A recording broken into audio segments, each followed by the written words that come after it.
Well, Cheryl, obviously, let's make this as interactive as possible. So, hello. That's beautiful. Gosh, I miss. Just to kind of gain some background, actually, let me share my little screen here. Pierre, do you mind if I do my welcome? Yep, go ahead. Okay. Great. Well, welcome. I'm really happy to have you all joining us today for this RFL resiliency experience. I'm really honored to have Pierre Powell here. His background is extensive. I'm sure he'll share a little bit of it within our talk today. He graduated from Harvard. He's been in the military. He has been studying leadership, and especially around crisis.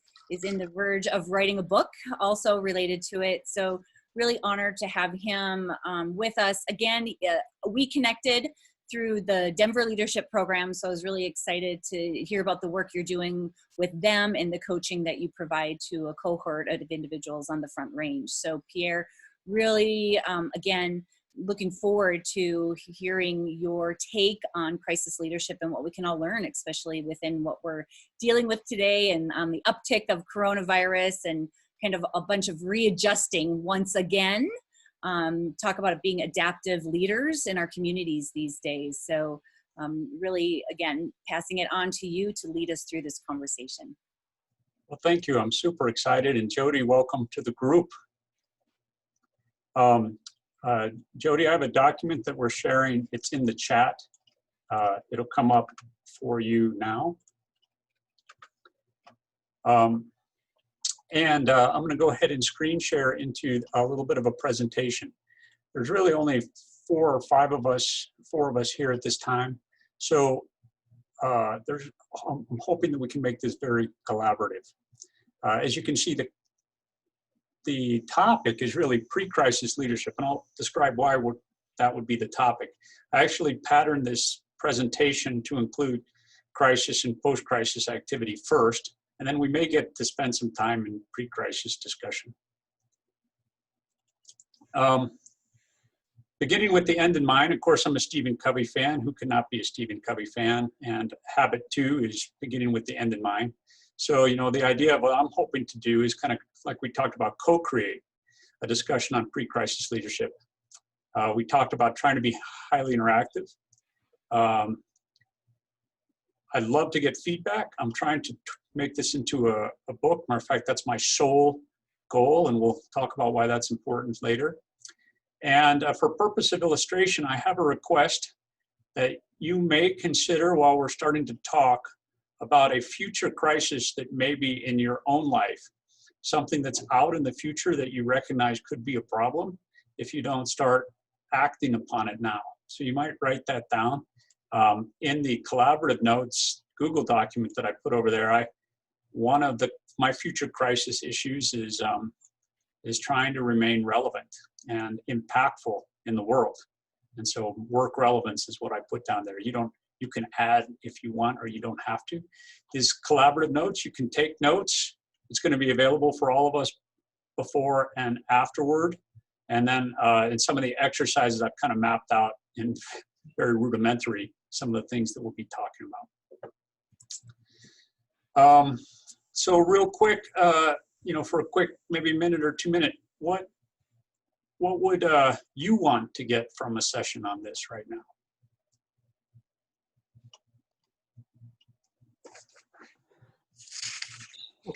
Okay, well, I'll jump in. So, I just feel lately, like that we're such in a crisis mode as far as on a national level, and even at a local level, our COVID numbers are going up.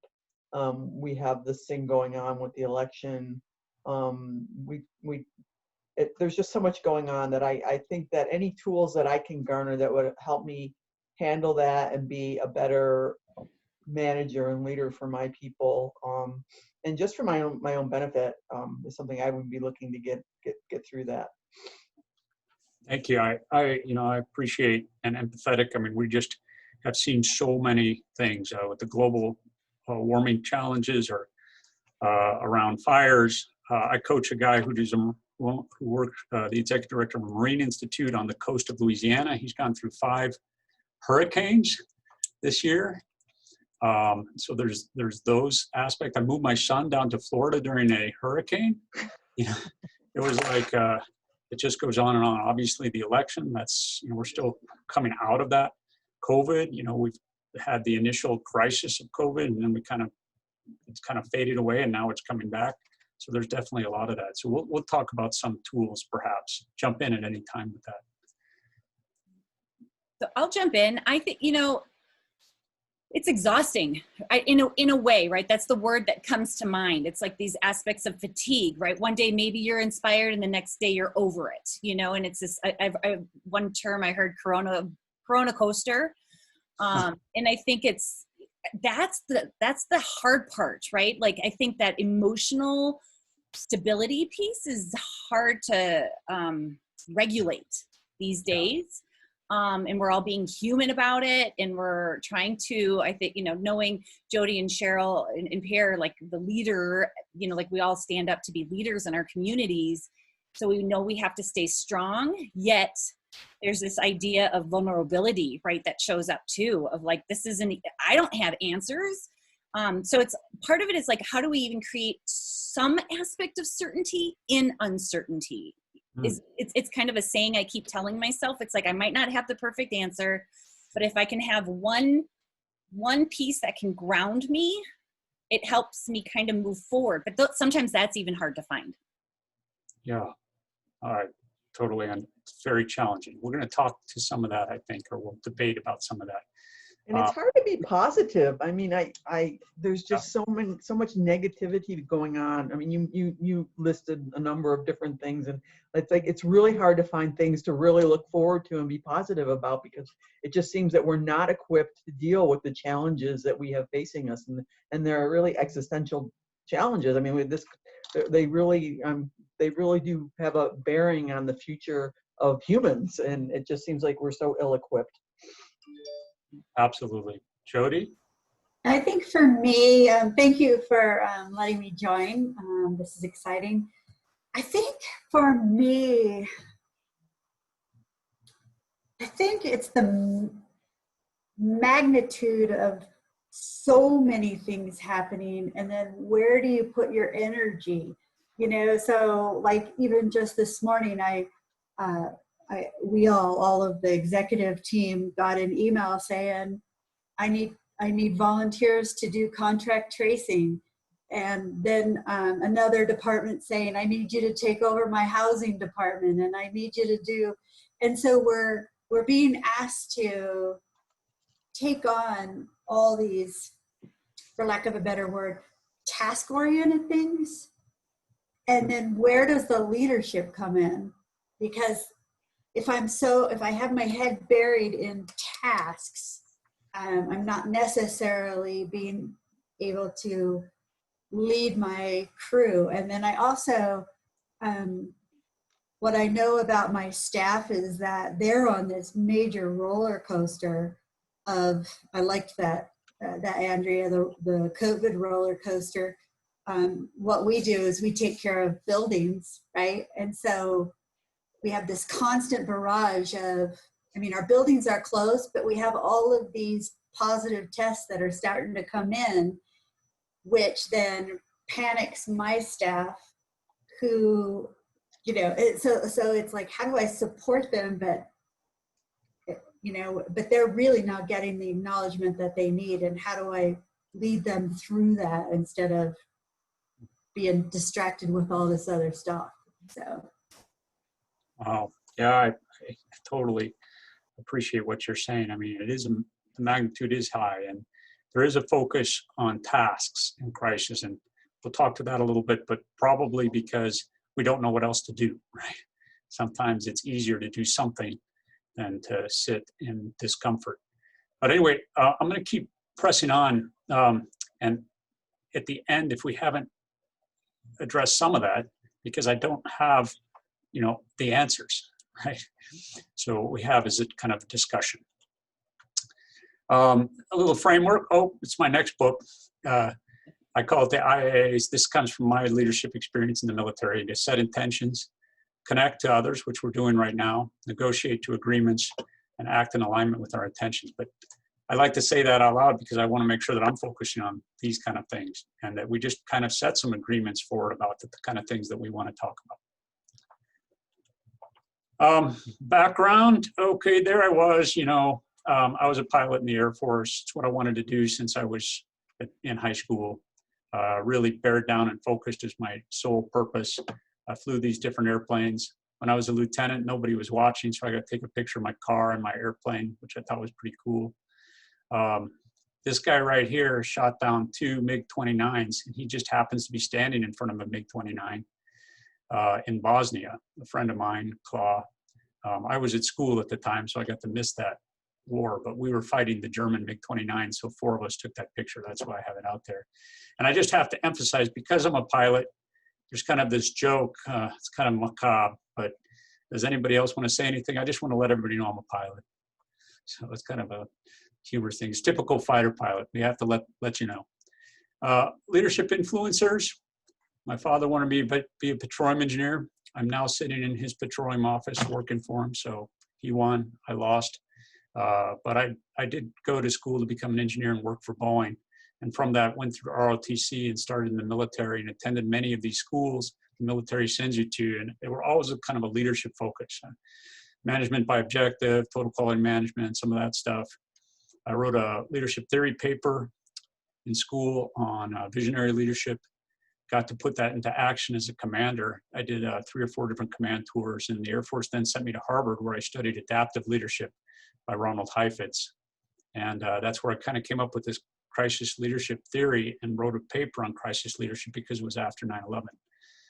Got to practice that a little bit in Afghanistan, where I was responsible for 4,500 people in 28 locations. And this is kind of that leadership by walking around theory. Getting out of the military, my father talked me to get out. I went to Kellogg, got an MBA, and then had some personal challenges. So I attended the Men's Mankind Project. I started to learn more about inner leadership myself, and then became a coach and attended these different programs. Strangely, I became the Deputy Director of Higher Education in Colorado from 2018 and 19 until Hickenlooper left office. So that just gives you a little bit about my background and leadership influencers. I'd like to say, where does this crisis stuff come from? Well, for me, it came from the Pentagon. During 9/11, when the towers were being hit, I was right here in a basement with the Chief of Staff of the Air Force as he was going through the Tuesday routine Air Force update meeting.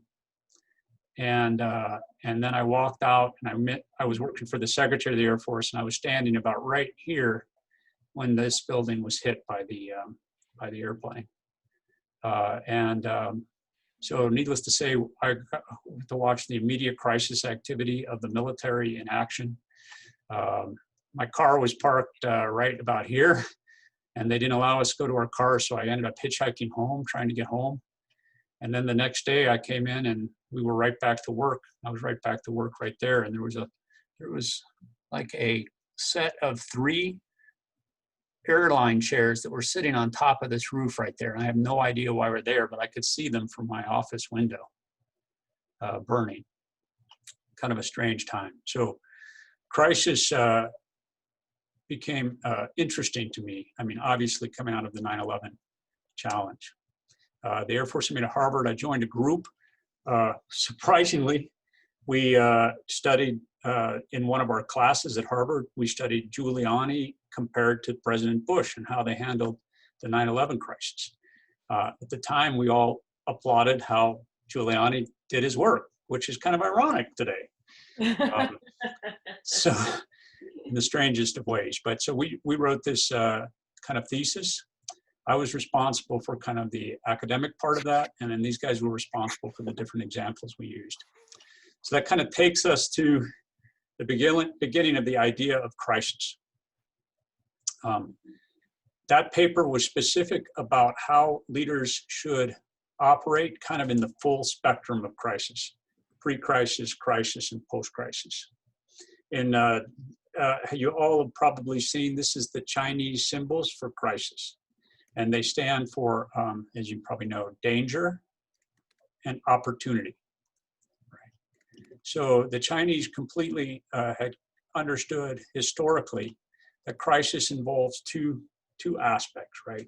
There's the immediate stressor, and then there's the what does crisis do? But really, it's helping bring awareness to misalignments that are going on in ourselves, in our families, organizations, or society, right? And these misalignments show themselves as crisis. And we also found during this research that there really isn't, of course, 20/20 hindsight is easy, but crises are always preceded by signals and tremors. They rarely just show up. And if we were going to talk about COVID, you could certainly go back and talk about Bill Gates trying to build leadership capacity, learning capacity in our nation about an upcoming pandemic, which was his greatest fear for our nation, right? The challenge was for Bill Gates is that he wasn't, as a leader, he was trying to emphasize something that is not immediately of concern, so he wasn't able to build that capacity so early. Obviously, he created an office. He got Barack Obama to create an office in the White House. They started to build capacity. They started storing equipment, but obviously didn't do that at a speed that we would have liked.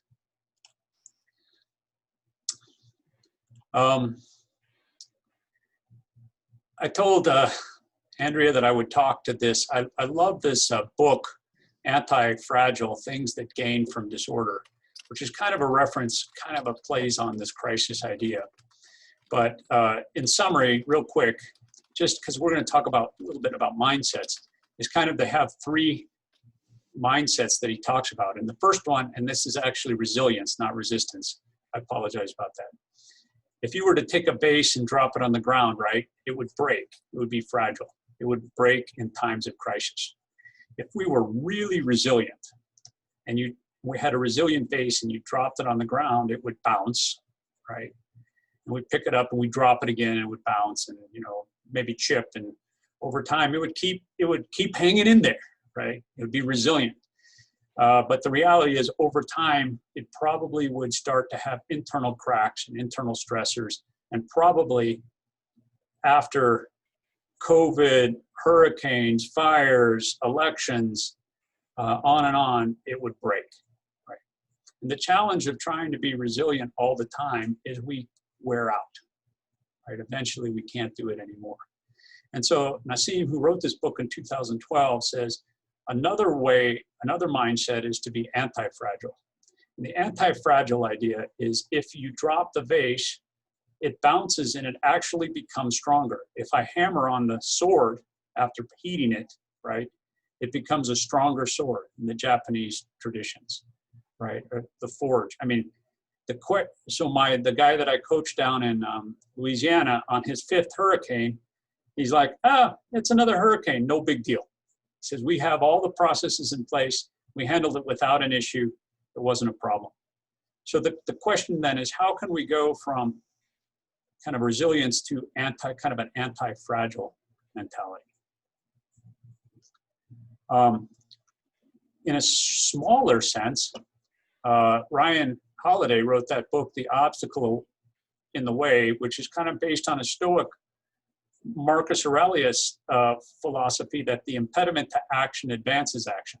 What stands in the way becomes the way, right? And I found this with my kids, raising them over the last 5-6 years, is that when we did obstacle work together, they were willing to talk and communicate and spend time, and we were actually able to bond over challenges, right? It was the challenges that we came in that we found we could work together on. And I actually discovered I don't like things like marathons because, you know, you just run for 26 miles. I like this idea of running a half mile to another obstacle and then trying to figure out how to get over it.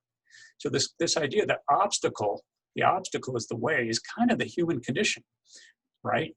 We're all about, I mean, our fulfillment, our happiness, our well-being often comes from, you know, navigating through a difficulty. When we're on the other side of the difficulty, we're like, wow, check that out. That was pretty awesome. Obviously, we're not there right now. And, you know, and I feeling obligated to quote something very credible like Harry Potter. You know, Dumbledore told Harry, choose what is easy. He has a choice to choose what is easy or choose what is right, and right is often difficult. Or easy choices, hard life, hard choices, easy life. And then, of course, in the Joseph Campbell tradition, you know, the heroic journey, which is the mythology of all human endeavor. It's the mythology that created Star Wars and everything else. Is right, there's this call to action because something isn't right. So we hear a call, we proceed out, and we end up in some very strong difficulty, which is the ordeal, or let's call it crisis. But then when we come back, we're no longer who we are, who we were. We're now returned, right? And in another example of that, this is kind of the, from more of his book, a more complete thing. There's a call, some supernatural aid. There's a threshold, the difficulty, the abyss, the death and rebirth, transformation and atonement. And this is found in all of our human mythology. So what I'm trying to say is, it shouldn't be surprising to us that crisis is challenging. Alexa and Nias, good to have you guys here. If you look in the chat, I can't get to that right now, but perhaps Andrea can put that forward. You can copy a link into a collaborative note. Yep. So I wanted to do a quick fear exercise, going a little bit slower than I'd like. So what I'd like you to do, if possible, is instead of considering 3 fears, can you pick a fear that you feel inside you right now, a fear of something? You know, we talked a little bit about crisis. Andrea is looking at shoulder surgery. Jody's putting in some data there. What is an example, anybody jump in, of a fear they're feeling today?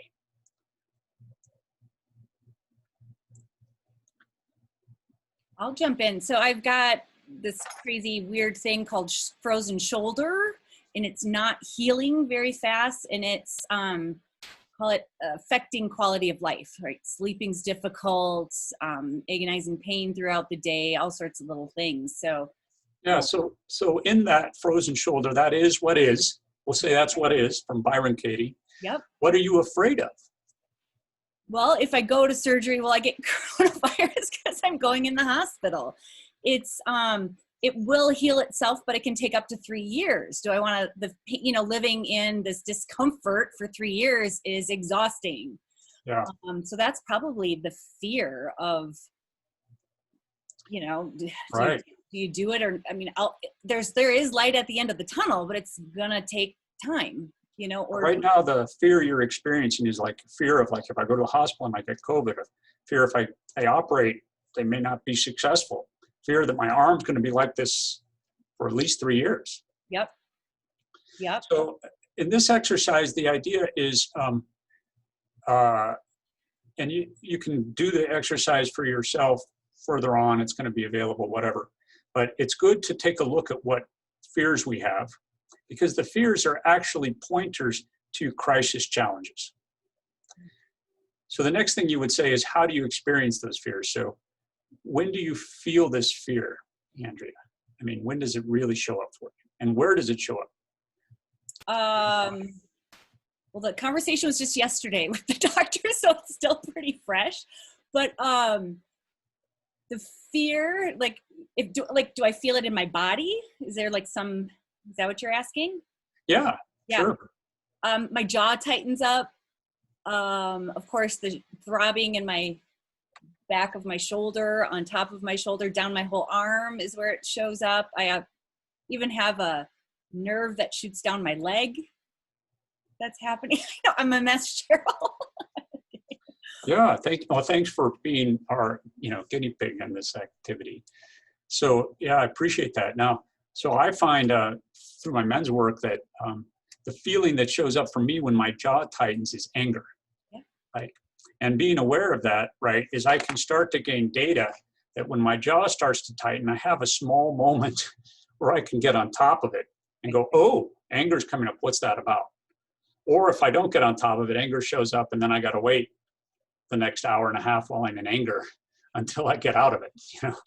So so there's information that's available, and I think when you feel fear, starting to make connections to where you feel it and how you feel it is important, because it's information that's really important and available. Fear is typically the amygdala response. I made this up. Amygdala response to an environmental interpretation. Oh, sorry, what does that mean? It means our amygdala, right, is kind of our intuition. It's the recognition from our experience and history of something bad is about to happen, right? And when we feel that, our amygdala jumps in and goes, dude, you need to run, you need to freeze, or you got to get ready to fight, right? And it short circuits our ability to get a prefrontal cortex thinking response. So if we were going to take a look at the neurology of the human response, right, is we have a couple different systems that, as I learned recently, the amygdala is actually in the limbic system or part of the limbic system, but it's only available to mammals. While the basal ganglia is kind of our habits and our autonomous action, which is interesting. Why is that interesting? Because our habits, when we talk about behavior change later on, are way down in this lizard brain area, right? And it's almost impossible to stop a habit, right? And they call that want power versus won't power versus willpower. It's very difficult once a habit has been established within our basal ganglia to stop that. The limbic system, I find that there's two challenges, right? There's the warning system, which creates a physical response. And then, of course, the cortisol and everything that goes along with that. Or, like we just talked about, like for me, I have an emotional response, like anger. And both of these short circuit the prefrontal cortex.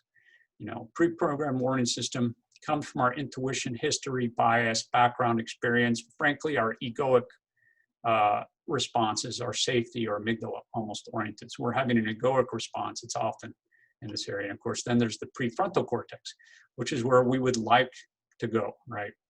Executive processing. And then there's different places in that we plan, we think of others or have empathy.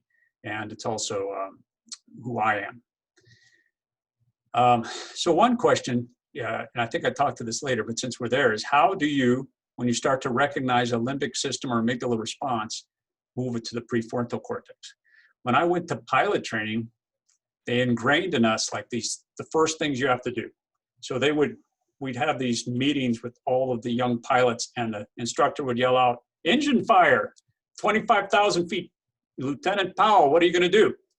So I would have to jump up in a brace, and I'd say, I will maintain aircraft control, analyze situation, take proper actions, and land as soon as conditions permit.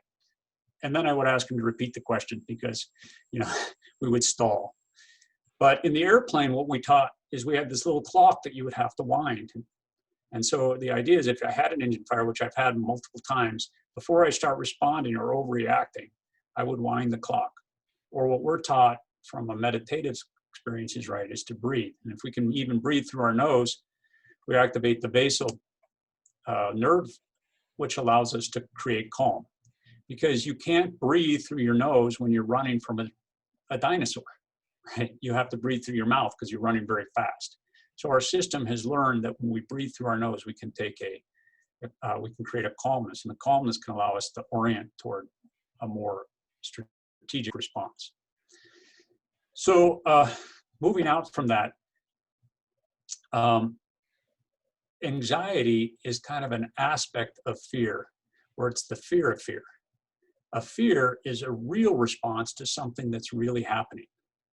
Like dinosaur rustling in the bushes, my amygdala says, ooh, last time that happened, a dinosaur popped out. So I feel rustling in the bushes, I worry about the dinosaur, right? But if I'm just walking along, I can end up having fear of the bushes being rattled. So anxiety is more about like not an immediate situation. So Andrea, what would you say in regard to your fear of going to the hospital? Is that more of a fear or an anxiety? Meaning, is it probably more anxiety? Right, it's anxiety, right? It's fear if you're worried about something that hasn't happened or may not happen. Yep. Right. We have a lot of these anxieties about these crisis activities that are going on. I think even though the election is certainly a topic that I am also feeling anxiety about, right? And there's people that are email spamming me with reasons to even have more anxiety. But the reality is the smooth election transition right now is more of an anxiety issue. So if anxiety is the case, then the question is about loss. We have anxiety because we're afraid of losing something. So if you're going to take the shoulder example, and thank you for making a very simple example, what are you afraid of losing?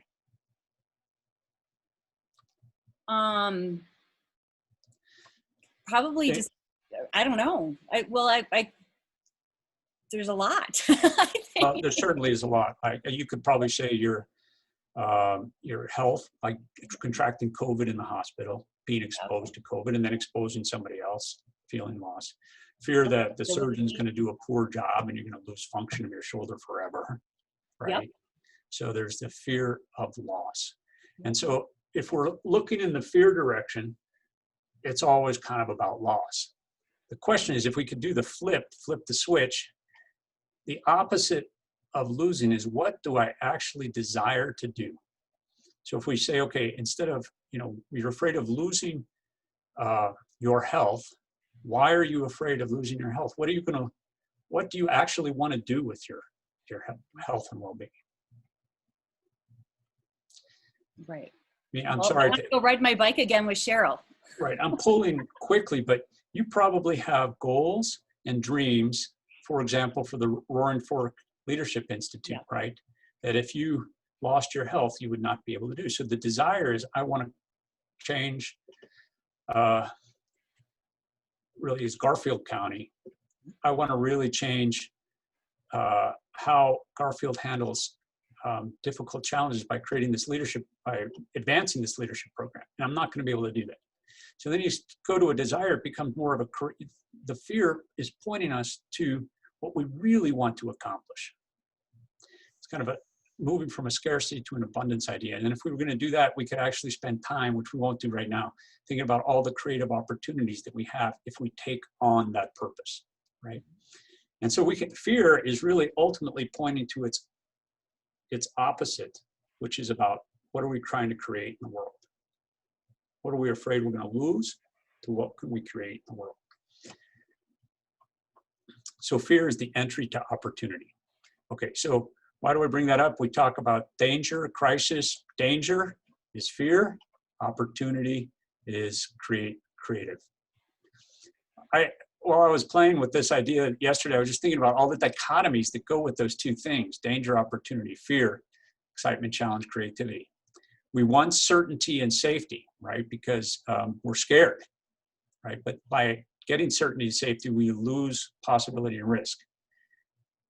One of my favorite empowerment discussions is when you empower somebody in leadership, right? You give them the opportunity to go build something and you end up with surprise, right? Whoa, holy cow, I didn't even think of that. That's awesome, right? But if we control them, if we micromanage them, we lose the opportunity of surprise.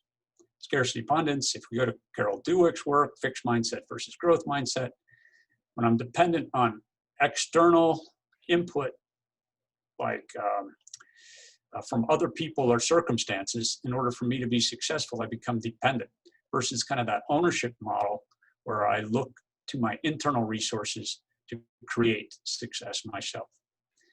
The Viktor Frankl idea, right?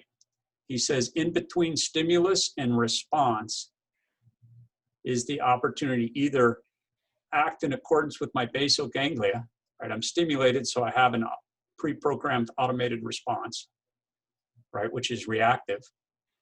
Or if I'm aware, I get hit by that stimulus, I can actually create a different response, which is choice. And Viktor Frankl says that that's where freedom exists. Freedom exists between stimulus and response. So the idea is, in these crisis moments, how can we learn to reframe into a more proactive perspective?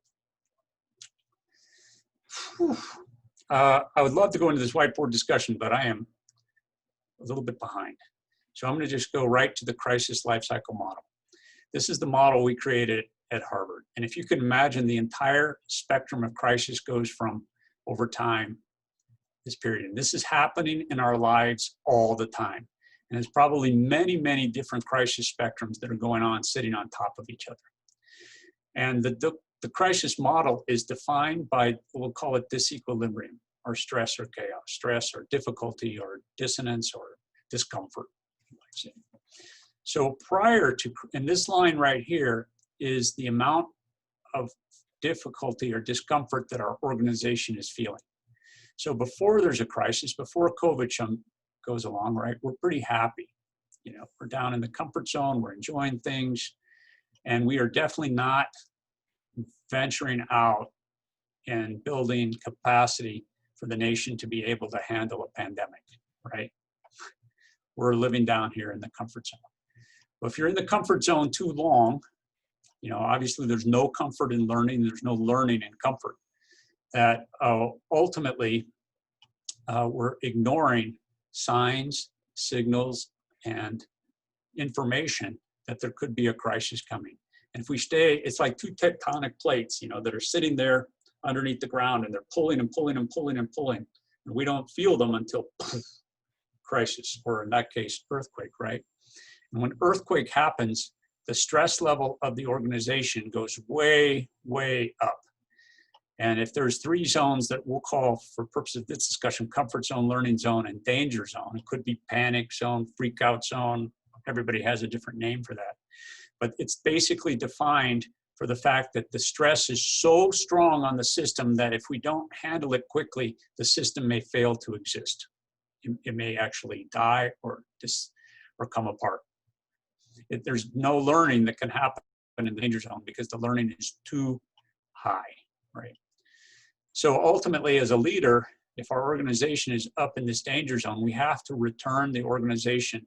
We have to remove some of that stress until it gets to a point that it can learn. So I would make an argument in March, right? The organization of our society jumped up into the danger zone. And then come down into maybe June, we started to hit this point where we were transitioning. We're still kind of in the emergency phase, but we're kind of into the adaptive phase where we had the opportunity to start opening society and starting coming back to a more normal. We had the ability to learn.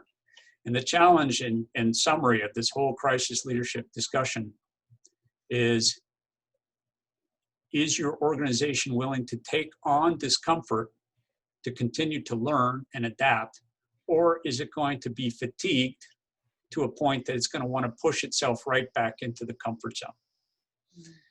I coached a cardiac surgeon for a while, and we were having this discussion. And he said, you know, so right here, you have to do things that reduce the stress of the organization. Once you're back in the learning zone, you have to maintain enough stress on the organization that it's going to continue to learn. So if we're in a heart attack, right, I'm eating bonbons, I'm on the couch, I'm in the comfort zone, right? I'm not paying attention to my physical symptoms, and bam, I have a heart attack, right? So I have a heart attack, what do?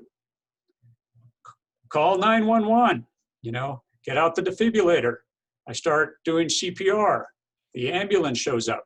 Ambulance starts reducing, you know, the EMT starts coming and they start reducing the stress. They put in meds.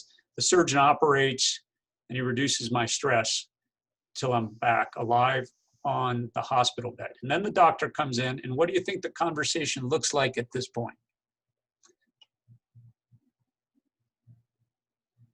Feel free to jump in. What does the doctor say? You have to take better care of yourself. Yeah, take better care of yourself. Maybe you don't eat as much chocolate and candies. Maybe you need to start an exercise program. But he can't have that conversation right here, right? Because I'm not in a position to be able to hear it. The sad part about this is my cardiac surgeon told me that 87% of people ignore this conversation, return to a comfort zone, and then have a second crisis. Here we are, COVID number 2, right? We're looking at lockdown. We're looking at going into crisis. Now, the good news is our capacity has increased to be able to handle it. Our knowledge of the threat has improved. So hopefully it won't be as severe a crisis, but we are facing a second crisis in COVID, right? What do you guys think of that model, and what works and what doesn't work for you? Trying to make this a collaborative discussion. Oh, sorry. Does it ring true? Well, for me, it totally rings true. And Cheryl just unmuted as well. I see that fatigue part still shows up for me right in there. And it's like, how do you maintain, I think is where it's like, how do you keep the energy, right, to keep moving forward, I think is and maybe that's where we're at with this second wave, you know, the second hump of going back into it. It's just like, oh my God, here we go again. And it's also, it's not, yes, I think we deal with everyday crises pre-COVID. Like, you know, I agree with you that we're always dealing with crisis regardless of COVID or not COVID, right? There's always something potentially happening in our lives. But I think, wow, like your Louisiana gentleman, like 5 hurricanes. It's like, wow, are we on our 10th hurricane? 20 hurricanes? You know, it's like, that's the exhausting part that shows up. So Cheryl, I don't know what you have to add to the conversation. Well, so I'm an urban planner, a planner by trade. So I'd like to think that during, within that preparation prevention phase, like that we are actually planning and looking for ways to deal with crises. But I know from experience that, you know, we do a lot of planning, and a lot of times when the crisis hits, sometimes that planning is not followed, sometimes it is. So I just find that interesting that, you know, from a planner's perspective, we feel like we're always in that preparation and prevention phase, that we're not in our comfort zone, that we're always thinking about what's going to happen in the future and what kind of future we want. Yeah, and we'll talk to that here in just a second, but I think that's great. And I mean, ultimately, I'll show you that here in a second. Alexa, did you have something to add? Well, I also wonder about that You sort found of on answers.com. Sorry. Basically, ADHD is hyperactivity. Alexa, off. all the time. It is the curse, that darn thing. I guess I wonder about, I like this model a lot, and it makes sense in a single crisis. Right. But from I feel right now in terms of COVID that, and I sort of had this epiphany recently, that like everybody has COVID, the COVID crisis going on. But in the last, I'd say 2 or 3 months, everybody else has like 4 other things, 4 other crises that kind of layer on top of this, whether it's a job loss or a parent loss or a, you know, or all the other things going on. And, you know, and I noticed this for myself because I had this sort of string of things going on. So it was kind of like the hump and then the next hump and then the next hump. And I was complaining about it, you know, doing the like, woe is me line of like, oh, and look at all I've gone through. And I was talking to a friend and I was like, oh, wait a minute. I'm realizing everybody else also has these kind of other 4 things that, and I'm wondering in this crisis life cycle model, which I really like do they jump off each other? I don't have, in terms of looking at it, like. Yeah, I think I really want to be able to address that further. You know, is in it my like, research. is it like that? You Yeah. know, are they going up or are they, or is it more of a like, kind of, do we keep getting higher or do we get better adaptively? That diagram is pretty terrible, but I'm hoping I appreciate that. I think that the real discussion is around your organization, in this case, you. What is your capacity to handle the disequilibrium that is being thrown your way with multiple crises going on? You know, and the question is how much, you know, and unfortunately, I think that's the fatigue, right? Because we can only take so much stress and disequilibrium until we break, right? So, but it also goes to how much capacity had we built up prior to the crisis. I mean, as a military guy, I mean, I was in simultaneous wars under combat, you know, in 9/11. I mean, all of those things that I had built up this little bit of capacity to breathe in the crisis that my wife doesn't have, right? So I was like holding space for her to catch up. Planners, I mean, I think that's what planning is doing. Planners are building capacity. I mean, what Cheryl probably knows is her plan never survives first contact with the enemy, right? Or as Mike Tyson would say, no plan survives getting hit in the face, you know, Right. like COVID, right? But it was the planning activity that built the capacity to handle the new input that came in.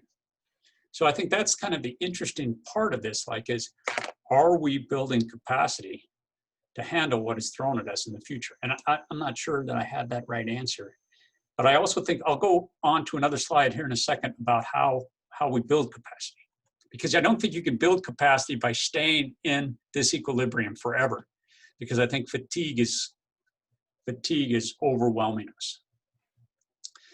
So I'm gonna, this was the heart attack thing, blah, blah, blah. Pierre, can I just say something, You bet. please? So, you know, all the planning, all the build-in of capacity, but I think that the fatigue and what wears on my heart and my soul is that so many people are living in this arrow that's going down, where they're just going back to their comfort zone, which is doing social gathering, ignoring the mask, all that stuff. And that's why our numbers go up. So, you know, I think that's where, you know, my organization and myself, like, that's where the ultimate fatigue and disappointment and, I mean, you know, I'm also in the construction and planning stuff, and it's a pain in the neck to plan all that and then not have it pass through city council or whatever. But it's the reality of that. But when we're powerless over other people's behaviors, it really puts our own lives at risk. So let me jump forward. I think that is leadership. And this is the grand challenge for us, if we're going to talk about leading in crisis or leading before crisis, right? Is how do we mobilize? The definition they used in my program was mobilizing people to work on hard problems or to make progress on difficult challenges, something to that effect. I don't think that a leader can come in and have a technical solution that gets people to wear their masks, right? But we need potentially a leader that can mobilize people to create appreciation for the issue and how to move forward. So I think that is the job of a leader in crisis. And when I'm talking leader, I'm not talking an authority. And so let me just jump ahead to that idea. So leadership is mobilizing people to work on difficult problems. These are adaptive problems that don't have easy solutions, right? And the first idea is that leadership is an activity, not a person. So there's people in our organizations or outside of our organizations that are more aware of the challenges that they're facing than we are, and they're trying to bring awareness to it. They're trying to be a leader. Martin Luther King was not in a position of authority, but he was helping the nation understand the misalignment of what we say we're doing and what we're actually doing. There's authorities, county commissioners, presidents, people like that, who are in charge. They either are in charge formally or informally. But authorities have another mandate, and their mandate is to keep order in the organization, provide vision and strategy, and protect the organization's well-being. So when they're under stress, and the organization is under stress, and people are starting to panic, these things start to become problematic for the authority. So they have to act in ways that might act in opposing ways of the leader. You know, for example, Martin Luther King was the leader, President Johnson was the authority. And when the stress between the leadership and the leader and the authority gets too high, often leaders are assassinated. And in Martin Luther King's example, he was literally assassinated. In other examples, people are fired, removed, taken out of, they're hidden, they're promoted to another job somewhere else so that they stop making challenge to the authority, right? So this is one of the grand challenges if you're in a leadership role, that you can get removed because you're providing disequilibrium to the organization. What is the disequilibrium? It's the misalignment in what the organization is doing and what they say they're doing. Does that make sense? So I also wanted to talk about, this is the primary idea around adaptive leadership, and here is a secondary idea, that there's two types of ways to solve problems. I can use technical solutions, and I can use adaptive work. Technical solutions are things like, I have a headache. What do you recommend I do? Oh, get an aspirin. Okay, well, that's a technical solution. My headache is causing me stress. It's adding to my disequilibrium. Some leader or authority shows up and says, take an aspirin. I take the aspirin and the stress is reduced, right? The symptom is gone. But the problem is we really didn't address what was causing the headache, right? All we did was shoot the symptom. So when there's high stress in an organization, a leader or an authority will often use technical solutions to reduce the stress. And those are very directive, deliberate things to reduce problems. So when we're talking crisis leadership, if you can imagine that, a part of the leader's job or the authority's job in crisis is to reduce the stress. So they're going to be very deliberate. You guys brought it up earlier. People are going to ask for certainty. Help, I need certainty. So we're going to tell them to do stuff like tasks to keep them busy, right? So that we reduce the disequilibrium stress. The problem is, if we do that too continuously, we're going to take all the stress out of the system, and there's going to be no leftover stress to work on the adaptive work. And the adaptive work is kind of working on the symptoms, the 5 whys discussion. Why do you have a headache? I don't know, I didn't drink any water today. Why didn't you drink any water? Because I was really busy with this presentation, blah, blah, blah, blah, blah. And eventually we find that the challenge is my own adaptive work that I could use. So adaptive challenges actually add stress to the organization. So when you're working on a core issue or you bring up a core issue with your organization, it usually increases the stress of the organization. So you have to be careful when you're doing that, not to overburden and put the stress into, put the organization into crisis or stress. I'm not going to spend a lot of time on that, but this is kind of the idea that some of the skill sets of a leader are to know, when am I reducing the stress in the organization and why? And when am I adding stress to the organization and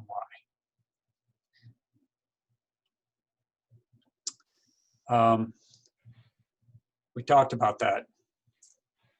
We talked a little bit about this crisis fatigue, the desire to push to the new normal. We talked about 87% and yeah, I didn't want to spend too much time in post-crisis activity, but it's really important because it's where we are right now.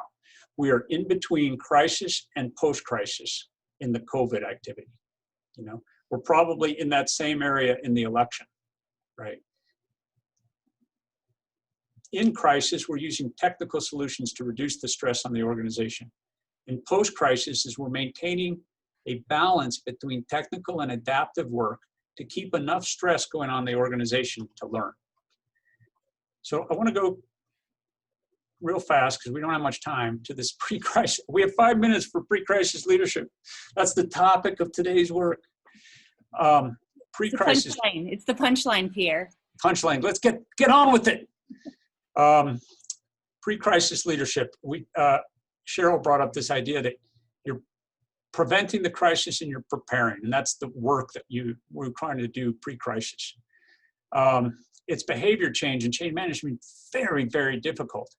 And my friend who leads the IBM group, his question is it even possible to do leadership without a crisis?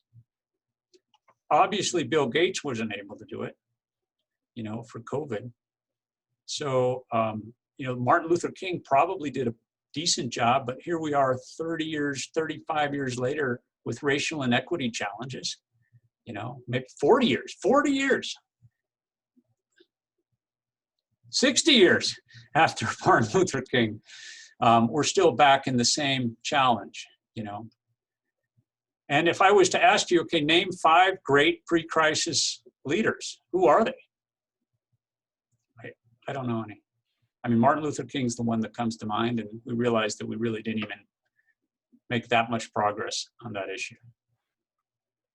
So it's a huge, huge challenge. Like these are the innovators, right? The entrepreneurs. Like to me, these are the idea generators, which goes back to your model, right? To like, oh, we got to be in that. So let's. I'll show you 2 more models, so we can get to that, and then we can get on. So the first is the gap, right? So organization, or there's a need in the environment. I'll go through this real quick. Organization shows up and is successful at meeting that need.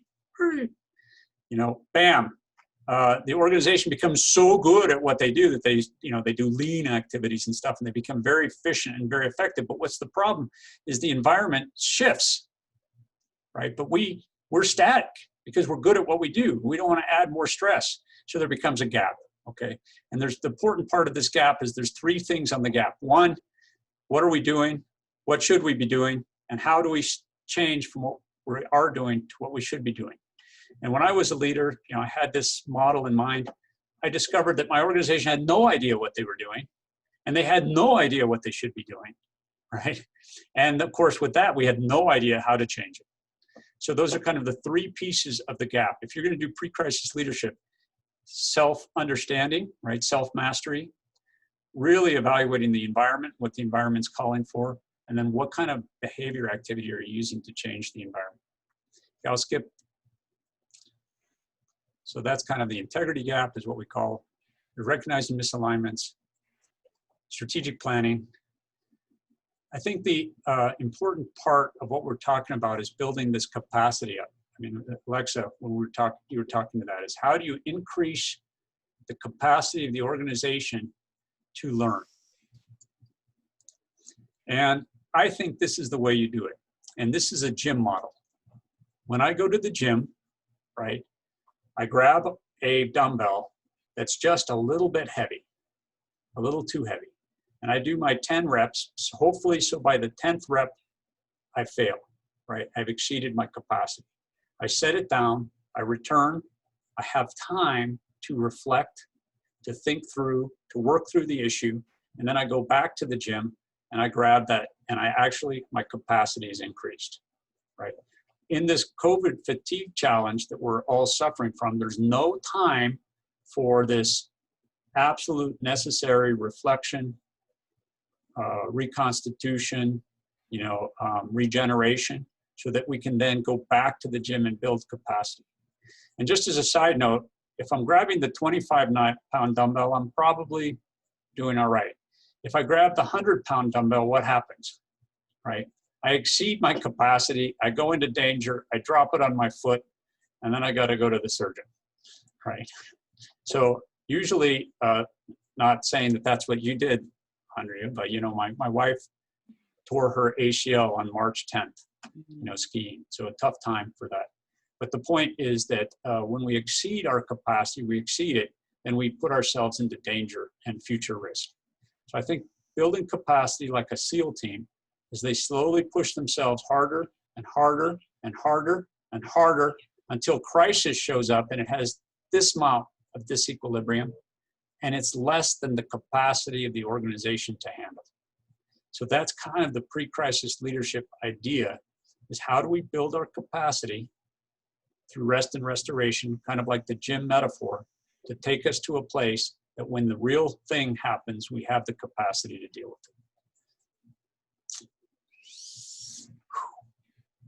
Well, that's kind of where I wanted to go.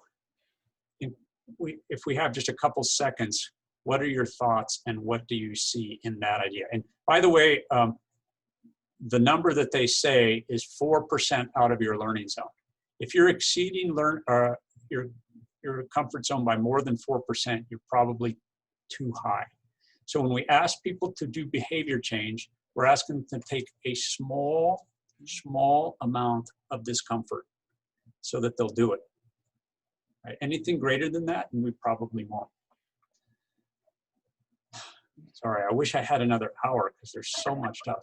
Thank you, Maybe Jody. we'll have you come back, Pierre. Well, any other last minute thoughts? Yeah.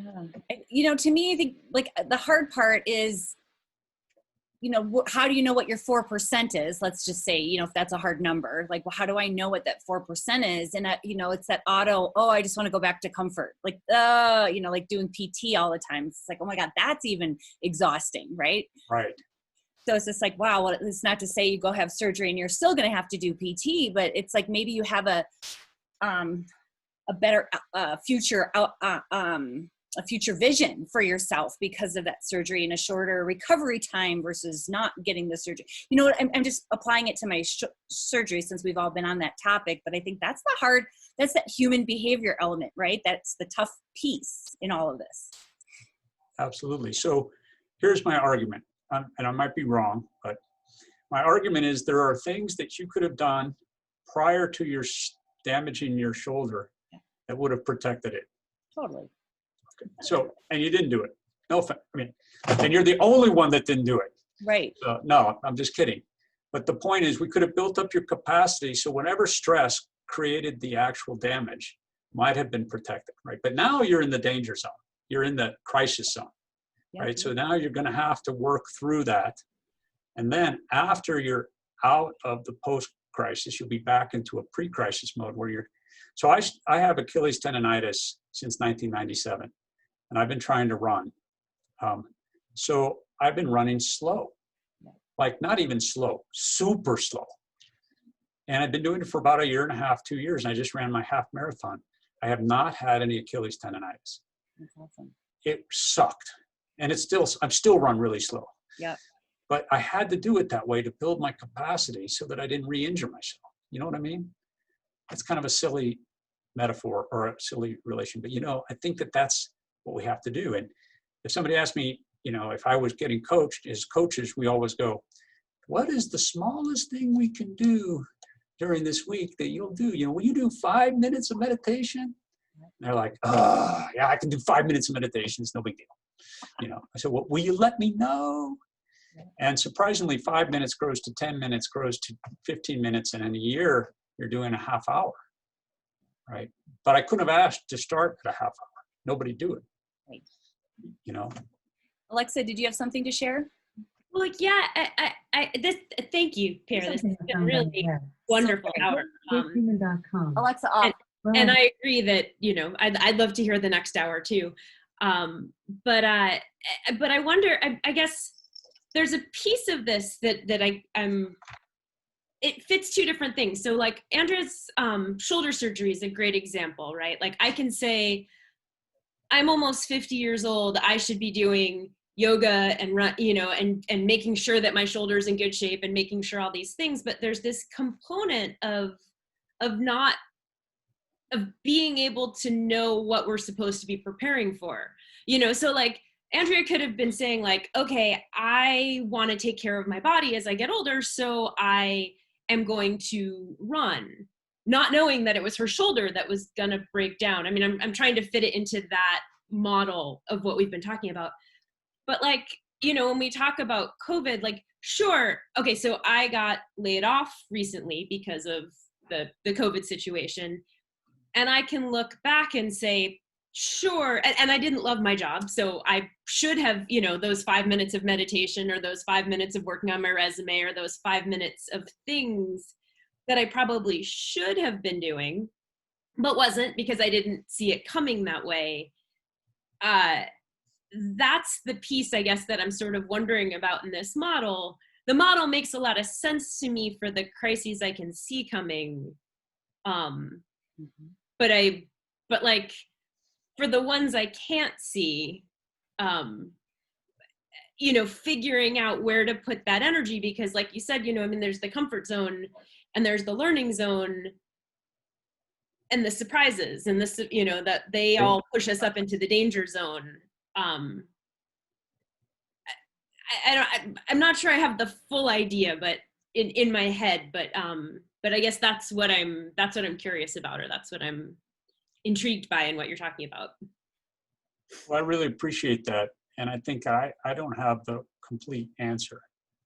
But what I would say, I'll put up this slide of recognizing misalignments because there's usually something preceding the actual crisis that's going on. And it's giving a voice to it in a neutral setting. Like, am I hearing it? Am I willing to listen? You know, where am I feeling it? What am I feeling and why am I feeling this? Am I listening to the others around me that are giving me signals that, like, I'm really unhappy in my job, for example, or something like that, and what's going on with that?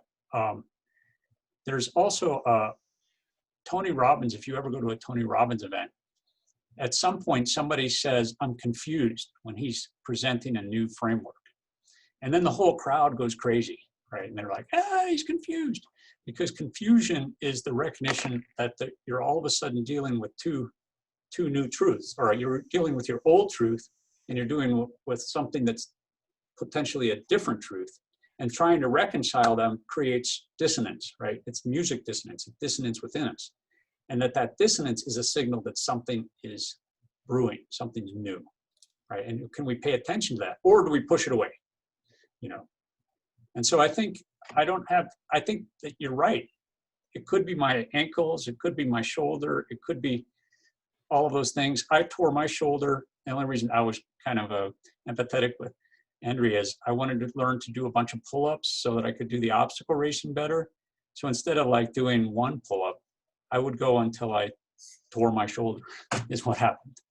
You know, so I mean, it was stupid for me in that case, because that is not the way to make progress on the problem, right? So then I've taken like a year and a half off without doing any pull-ups.